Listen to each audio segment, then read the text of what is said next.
Semua ini berawal dari kota kecil di Jerman dengan populasi 20.000 orang bernama Herzogenaurach. Disinilah Dassler bersaudara mendirikan perusahaannya. Mereka bernama Adolf atau Adi Dassler yang merupakan saudara yang lebih muda, dan Rudolf Dassler atau orang menyebutnya Rudi sebagai kakaknya. Mereka berdua membangun toko sepatu pada tahun 1920. Tidak ada yang menyangka kalau mereka berhasil menjadi salah satu toko sepatu yang sukses di kota Herzogenaurach. Tetapi, memang tidak semua berjalan mulus. Dikarenakan perseteruan keluarga, mereka akhirnya berpisah dan menjadi dua perusahaan yang berbeda. Perusahaan mereka hanya dibatasi oleh Sungai Aurach. Sedikit background dari keluarga mereka. Adi dan Rudolf terlahir dari keluarga yang miskin. Ayah mereka bekerja di sebuah perusahaan sepatu, sedangkan ibu mereka membuka usaha laundry. Mereka harus menjual sendal buatan mereka untuk bisa makan sehari-harinya. Adi adalah seorang yang memiliki passion tinggi di semua cabang olahraga, dan dia sangat terobsesi dengan bagaimana cara untuk meningkatkan performa dalam olahraga. Tetapi sayangnya, Adi harus mengikuti perang di tahun 1918 dan menyusul kedua kakaknya yaitu Rudolf dan Fritz. Hingga pada tahun 1999, setelah kepulangannya dari perang, Adi langsung berinisiatif membuat sepatu impiannya dengan apapun material yang dia miliki. Bahkan, saking jeniusnya, Adi membuat mesin penggiling kulit bertenaga sepeda tanpa listrik. Dikarenakan rasa penasarannya, Adi mencoba mengirimkan sampel ke klub olahraga di sekitar kotanya, dan pesanan pun mulai banyak diterima Adi. Rudolf akhirnya ikut andil dan bekerja bersama dalam membangun bisnis bersama Adi pada tahun 1923. Gebrüder Dassler Schuhfabrik atau Dassler Brothers Shoe Manufacture adalah nama yang muncul dari mereka berdua dan memutuskan untuk mendaftarkannya pada tanggal 1 Juli 1924 di kota mereka tinggal yaitu Herzogenaurach. Adilah si adik yang pendiam yang berusaha sekreatif mungkin untuk membuat sepatu terbaik buatan mereka. Sedangkan Rudolf dengan bakatnya yang dapat berkomunikasi dengan baik adalah sales dari perusahaan sepatunya. Tidak main-main, orderan yang mereka dapat bisa mencapai 50 pasang sepatu harinya. Pada Olimpik tahun 1928, Lina Radke yang merupakan pelari berhasil memenangkan medali emas di kelas 800 meter dan mencantumkan rekor muri dengan menggunakan sepatu rancangan Gebrüder Dassler. Pada tahun 1933, Adi, Rudi, dan Fritz memutuskan untuk ikut dalam partai besutan Hitler yaitu Partai Nazi. Hingga pada Olimpik 1936 yang diadakan di Berlin, mereka berhasil meyakinkan Jesse Owens yang merupakan pelari berkulit hitam kebangsaan Afrika Amerika. Beruntungnya, Jesse Owens berhasil memenangkan 4 medali emas yang membuat 3 rekor muri dan mematahkan 9 rekor Olimpik menggunakan sepatu rancangan Gebrüder Dassler.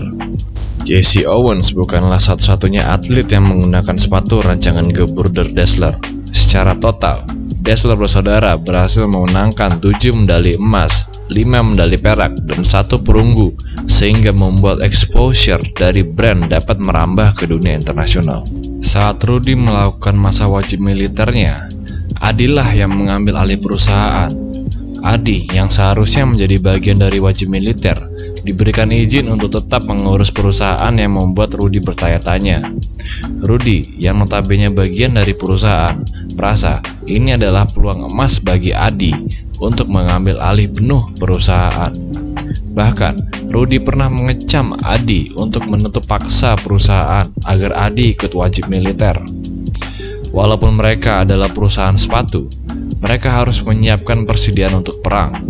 Setelah perang hampir selesai, Rudi malah memutuskan untuk membelot dari militer, di mana jelas bahwa membelot dari militer adalah sebuah tindakan pidana.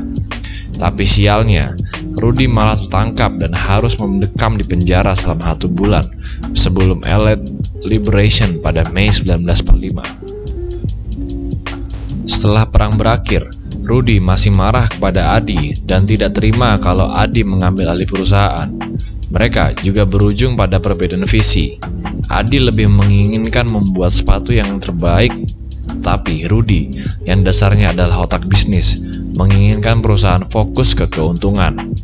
Rudy juga beranggapan bahwa istri dari Adi terlalu banyak ikut campur dalam urusan bisnis mereka yang merembet ke perseteruan keluarga. Tapi yang paling kuat diduga menjadi perpecahan antara dua bersaudara adalah saat mereka diinvestigasi karena ikatan mereka dengan partai Nazi. Mereka bahkan saling menyalahkan satu sama lain sampai-sampai mereka tidak terlihat seperti saudara kandung lagi. Pada akhirnya, mereka berpisah menjadi dua perusahaan yang berbeda. Rudy membawa sepertiga karyawannya untuk membangun perusahaannya barunya. Adolf Dassler atau Adi menjadi Adidas yang merupakan singkatan dari nama panggilan Adi dan Dassler. Sedangkan Rudolf mengganti nama perusahaan menjadi Ruda yang merupakan singkatan dari Rudolf Dassler. Tetapi di tengah jalan, Rudolf mengganti nama menjadi Puma karena terdengar lebih atletis. Perseteruan mereka ternyata tidak hanya dirasakan oleh keluarga mereka. Bahkan pengaruh mereka berhasil memisahkan kota yang harmonis menjadi dua kelompok yang berbeda dan bertentangan. Perusahaan mereka hanya dibatasi oleh sungai Aurach, dan mereka tetap bertentangan selama 60 tahun. Banyak bahkan yang berkata bahwa berpisahnya Dassler bersaudara untuk Herzogenaurach dampaknya mirip dengan tembok Berlin untuk Jerman. Kebanyakan dari penduduk di Herzogenaurach merupakan salah satu pekerja di antara kedua Dassler bersaudara ini. Mereka bekerja di antara Puma atau Adidas. Perseteruan itu bahkan bisa menjadi pengaruh yang besar terhadap karyawan di salah satu perusahaan.